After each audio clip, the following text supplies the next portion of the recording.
know that nigga was deep with niggas. And he used to what anybody who talks shit come to the Bay Area, they was in for it. Cause we seen it.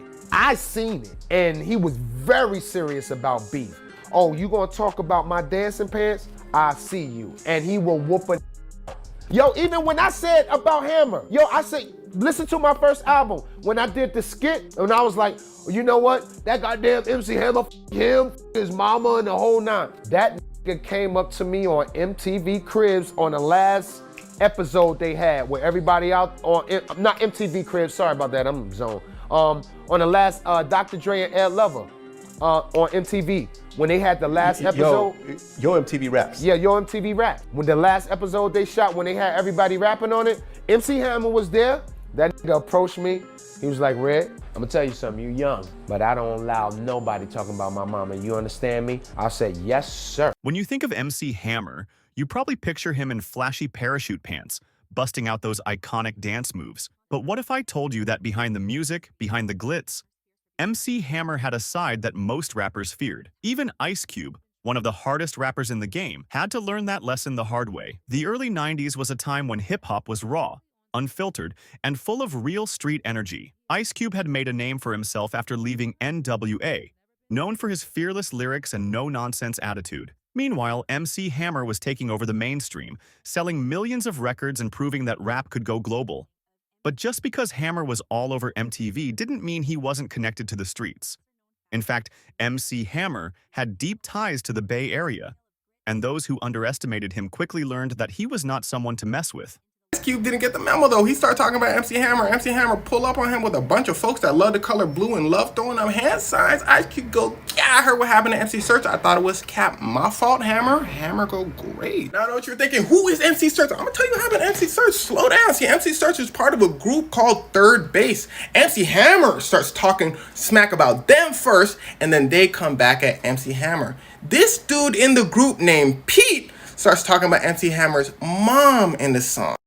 Pull up to them and go, hey, y'all ready for that trip we got to California? They go, yeah. The manager go, great, because you know who else lives in California? The Hammer. They go, the Hammer. You mean MC Hammer? Man, we ain't scared of him. Manager go, great, because I just got a call from his brother saying the minute we step foot in California, we're all... They go, man, you can't worry about all that. They hop on the plane. They go, hey, what was you saying about the Hammer again? The manager go, oh, no, y'all was right. I was just a little too paranoid. They go, yeah. Maybe we should look into it, though, just in case. At the height of his success, Hammer became a target for some in the hip-hop world. Some saw him as too commercial, not gangsta enough. Even Ice Cube threw some shade in his early tracks. It was all part of the rap game, until Hammer made it personal. When you were young, coming up, tough neighborhood, income problems, did you ever think about selling drugs to get this watch quicker? Did I ever think about it? Yeah. I did. I did think about it. I got real close to trying to go full time too, I remember. And although my father doesn't live in my house, I grew up with my mother. I've always respected my father, you know, and he came by and he heard the rumor. You know, he heard the rumor that I was selling weed.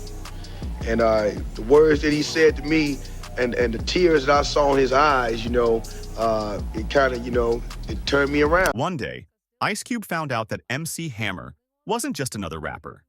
He was connected, respected, and most importantly, dangerous. The story goes that when Hammer heard Ice Cube had dissed him, he didn't send a diss track back. He didn't jump on social media. This was the 90s after all. Instead, he made sure Cube got the message. Personally, it's rumored that Hammer's people tracked Cube down and confronted him face to face. The message was clear. Disrespecting Hammer came with consequences. And let's just say, Cube got the memo loud and clear. Crime, drugs. Why don't you think you went that way? Were you ever tempted to go that way? Was I ever tempted? I would say that anybody who grew up on my block had to be tempted. What made you stop it and say, this is not what I'm going to do? And how close did you get?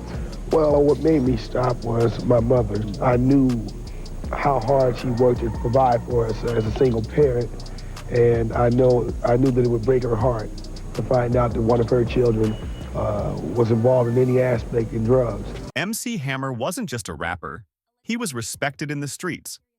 He had close ties with some of the most powerful figures in the Bay Area, and those ties ran deep. Artists like Redman and Tupac even mentioned that Hammer wasn't someone you'd want to cross. Even Snoop Dogg later admitted that Hammer was a real one, and that he had people who would ride for him. Ice Cube never spoke much about that encounter, but after that day, he never dissed MC Hammer again. It was a lesson for the whole industry. MC Hammer wasn't just about flashy dance moves and pop hits. Beneath the glitz and glamour was a man who commanded real respect. What do you think? Did MC Hammer's street reputation surprise you?